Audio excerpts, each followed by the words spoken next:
Hola, buenos días. Mi nombre es Esteban Sapiraín y esta es la presentación del trabajo práctico número 2 para la materia de Ingeniería en Videojuegos. En esta ocasión vamos a ver un análisis de ejemplos de Advert Gaming, en el cual vamos a ver el videojuego Fido Dido, que es un videojuego de los 90 que tenía como protagonista a la mascota en ese momento de 7up. Y en ejemplos de gamificación vamos a ver Stack Overflow como ejemplo de gamificación en redes sociales, BBVA Game como ejemplo de empresa y los 10 circuitos como un ejemplo de gamificación aplicada a la educación. Fido Dido fue lanzado para la consola Sega Genesis en 1993. Está orientado a servir de marketing para la marca 7up. Fido Dido es la mascota de 7up, o lo era en ese momento. De hecho, en la fecha en la que se iba a hacer la publicación del juego, la mascota de 7up cambió a Cool Spot, que después tuvo su serie de juegos, en realidad en la misma época. Y este juego supuestamente nunca fue llegado a publicar, si bien se desarrolló enteramente. Eso llegó por información, lo vi por información, pero en realidad yo tenía ese juego y lo jugué, así que me parece bastante sospechoso. No sé qué tan cierta será la realidad. Hay versiones de que en realidad el juego que salió, la partida que salió fue por error, pero que en realidad nunca se llegó a la publicación oficial. El género del videojuego es de aventura. En realidad es un juego de plataformas donde se tiene un inventario y hay un objetivo, aparte de cruzar el nivel, hay un objetivo a finalizar para poder pasar al siguiente nivel.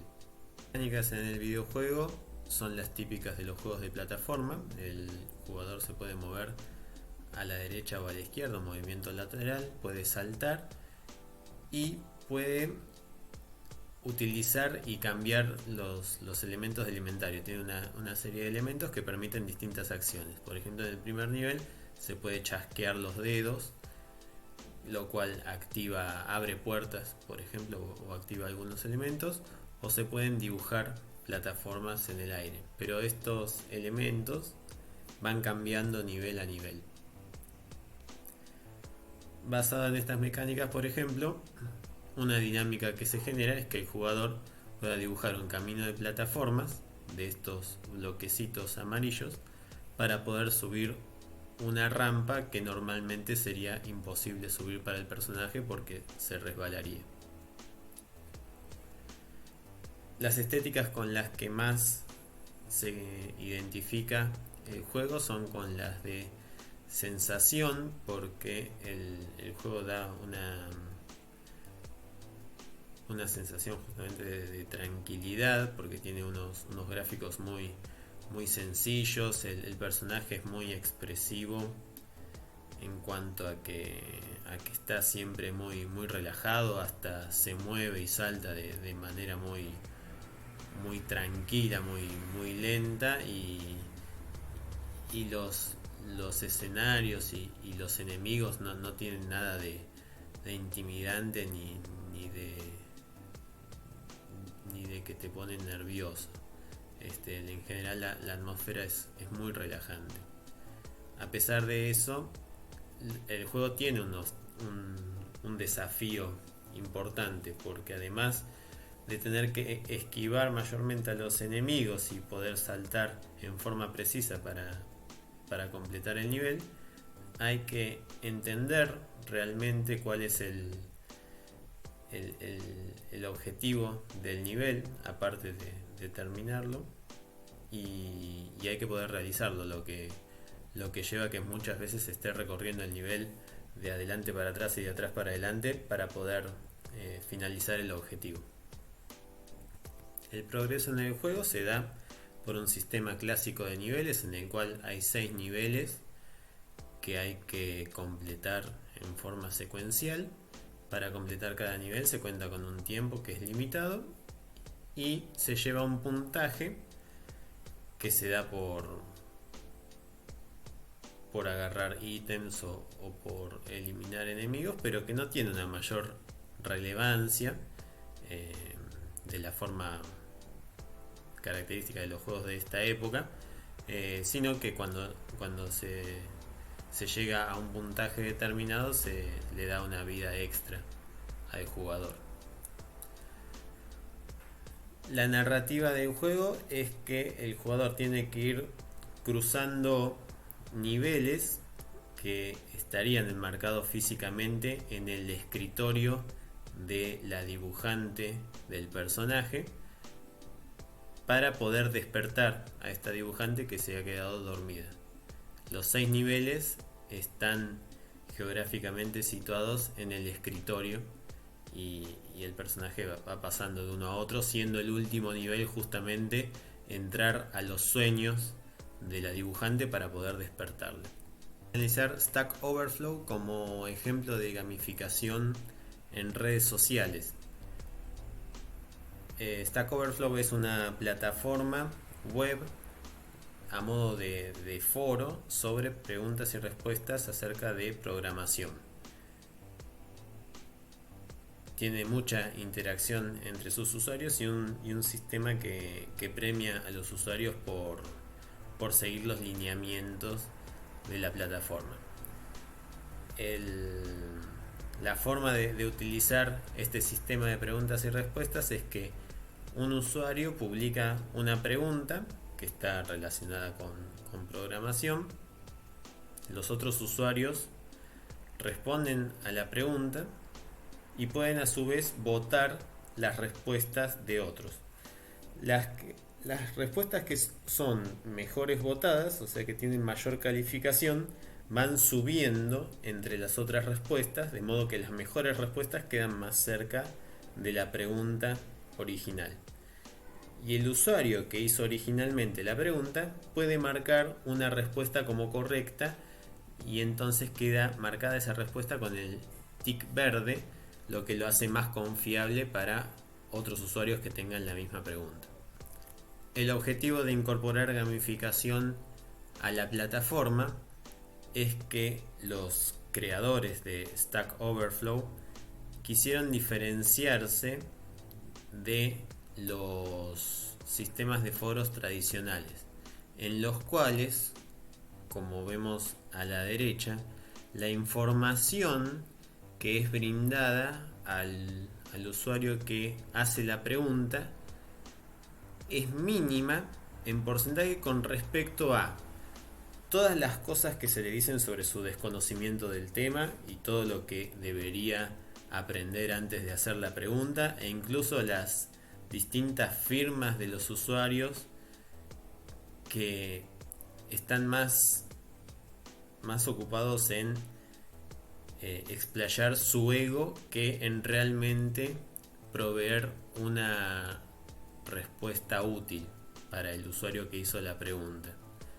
En este ejemplo tenemos a la derecha el intercambio de una serie de respuestas a una pregunta y a la izquierda abajo tenemos realmente la información que se extrae de todo ese intercambio.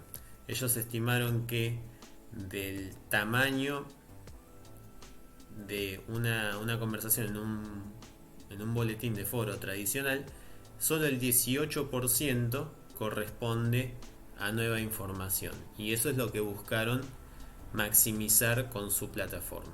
Para ello elaboraron un sistema de reputación entre los usuarios.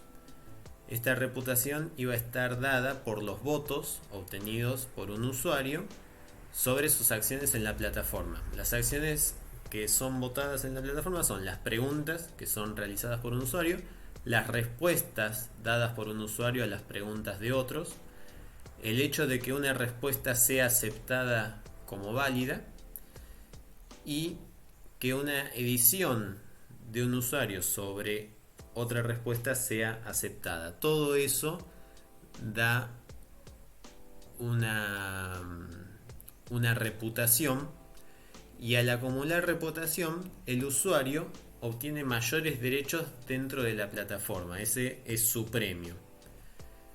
En principio, teniendo reputación, el usuario puede votar como positiva la respuesta de otro usuario, puede comentar otros posts que no sean propios, puede votar negativo a una respuesta dada por otro usuario, puede incluso editar los posts de otros usuarios y en niveles más altos puede ejercer de moderador. Otro objetivo de los creadores de la plataforma es tener un conjunto de moderadores dentro de la comunidad como para alivianar su trabajo, porque a medida que la comunidad creció fueron desbordados, ¿no? de trabajo. Los componentes del sistema de métricas de Overflow son los votos, la reputación a partir de los votos y las insignias, que tienen 3 niveles: nivel bronce, nivel plata y nivel oro. Hay muchas insignias de variados logros de distinta índole. Incluso hay una muy particular, que es que cuando un usuario hace una pregunta que no es respondida en un año, se le da una insignia muy especial. En empresas, vamos a analizar el BBVA Game, que es una plataforma desarrollada por el banco BBVA español, con el objetivo que los clientes utilizaran más las distintas posibilidades que ofrecía el sitio web del banco. Los clientes, según estudios, no estaban utilizando todas las herramientas y sobre todo las nuevas herramientas que estaban siendo ofrecidas, y entonces consideraron aplicar gamificación para que los usuarios se sintieran más cómodos al realizar operaciones y además que difundieran la plataforma y el banco en sí entre sus contactos para difundirlo. Los retos consistían en utilizar la web para realizar operaciones y consultas de usuarios, y se utiliza un sistema de puntos para premiar a los usuarios al completar distintos retos, y eso lo podían usar para acceder a sorteos o bajar distintos contenidos. Las dinámicas de la gamificación se enfocaban mayoritariamente a que los usuarios utilicen en mayor medida las distintas herramientas que ofrece la plataforma web del banco, y a su vez se premia la difusión que hagan entre sus contactos, sus conocidos, sus amigos. El juego presenta retos que tienen que ver con eso, con realizar un alta de un servicio, una consulta de movimientos o distintas operaciones comunes entre usuarios de bancos, y también difundir el juego y al banco en sí entre sus contactos, y recompensa el completar los retos en forma de puntos. Los componentes utilizados por este sistema gamificado son los distintos retos, los puntos, que son la recompensa por realizar los retos, los premios a los que se puede acceder canjeando puntos, y las medallas o insignias por completar distintos objetivos. De gamificación en educación, vamos a ver un pequeño ejemplito propio que se llama los 10 circuitos, que es la gamificación aplicada al proceso de enseñanza y aprendizaje de instalaciones eléctricas domiciliarias. En este ejercicio, los contenidos del taller en el que fue aplicado, los estudiantes tenían que conectar en un tablero de pruebas distintos circuitos comunes domiciliarios. Por ejemplo, en pantalla vemos el, el circuito básico de un punto y una lámpara. Los estudiantes cuentan con un tablerito propio en madera con las interconexiones de una térmica y unas cajas de conexión, y ellos tenían que cablear los distintos circuitos que tenían en el diagrama. El propósito principal de gamificar este proceso fue focalizar en que las conexiones y los procesos que realicen sobre el circuito eléctrico sean seguros, es decir, que ellos estén seguros y confiados en la robustez del sistema, y que se aseguren bien de no tener fallas. Eso en el juego se fortaleció que ellos autoevalúen cómo era la calidad de sus conexiones y procedimientos, más que ir al profesor y preguntarle si estaba bien una conexión o no. Ellos se volvieron más cuidadosos en su propio trabajo.